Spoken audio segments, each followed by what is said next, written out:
The former president publicly escalating his feud with newly reelected Florida Governor Ron DeSantis. Trump calling him Ron DeSanctimonious and an average Republican governor with great public relations in a series of rants on his Truth Social platform. Trump going on to say this: Ron DeSanctimonious is playing games. The fake news asks him if he's going to run if President Trump runs, and he says, I'm only focused on the governor's race. I'm not looking into the future. Well, in terms of loyalty and class, that's really not the right answer. That's the former president speaking, not me. Joining me now is the host of the Fast Politics podcast and special correspondent for Vanity Fair, Molly Jong-Fast. Sorry, I was reading so much of that tweet. It's been hard to get through the title.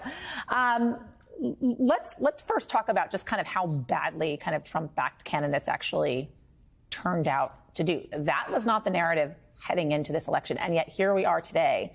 And across the board, so many election deniers, so many Trump-backed candidates lost elections.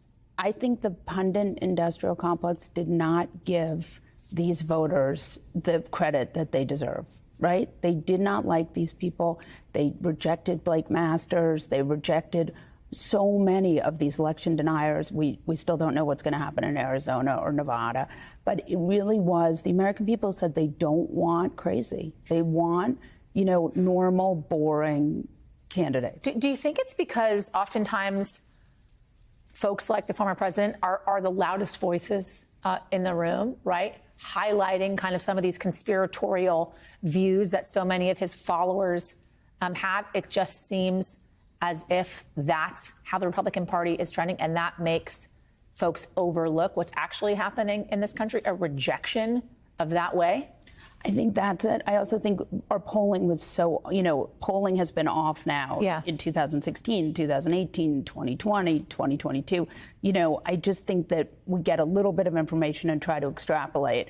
And the truth was there were a lot of headwinds, right? There was inflation, there was high gas prices, but it didn't matter, right? People said what really matters is competence. What really matters is people who are just going to uphold the law. And so it was I thought it was a very exciting election because we really saw the American people are, they don't want division. They don't want autocracy. They want to be governed by a normal government. And if you look at what's happening in Georgia, for instance, you can't help but wonder if the conversation is now looking at the former president saying, do not go to Georgia if you want Herschel Walker to pull through a win here. And according to the reporting that we're hearing from Politico, a lot of Republicans are laying blame at the feet of the former president, saying aides took note of who they believed had crossed them in the election's aftermath, like Virginia Lieutenant Governor Winsome Sears, who called Trump a, quote, liability and said she could not support him in 2024. And it wasn't just so-called establishment Republicans on their list, but also old advisors, new members of Congress, commentators on Fox News, and even his favorite hometown paper, the New York Post. We all saw this, right? Ran the front page, painting him as Trumpty Dumpty. Very New York Post. Excuse me. Yeah, no, I think that's right. I think that you're seeing you're seeing a fracture, right? You're seeing some people are going Team Mitch and some people are going Team Trump. And it looks like there's going to be some kind of big fight for that 35% that they desperately need. That's the Republican base. And I think it's going to happen. Look, this would be the second runoff that Trump has gone in and messed up for Republicans. And I know that they really would rather have a DeSantis up there or a Youngkin or someone who's more moderate. But I don't know that you can stop Trump when he wants to do something. Unless he's not elected, unless he doesn't win. Right. But I mean, to campaign in the runoff, I don't know that you can prevent him by telling him not to go. Let's talk about kind of this DeSantis Trump move, right? We're expecting this big announcement coming on Tuesday. Likely it seems as if it's going to be the former president announcing that he's going to be running for re-election in 2024. Of course, there's been rumors and talks about Ron DeSantis running for president as well.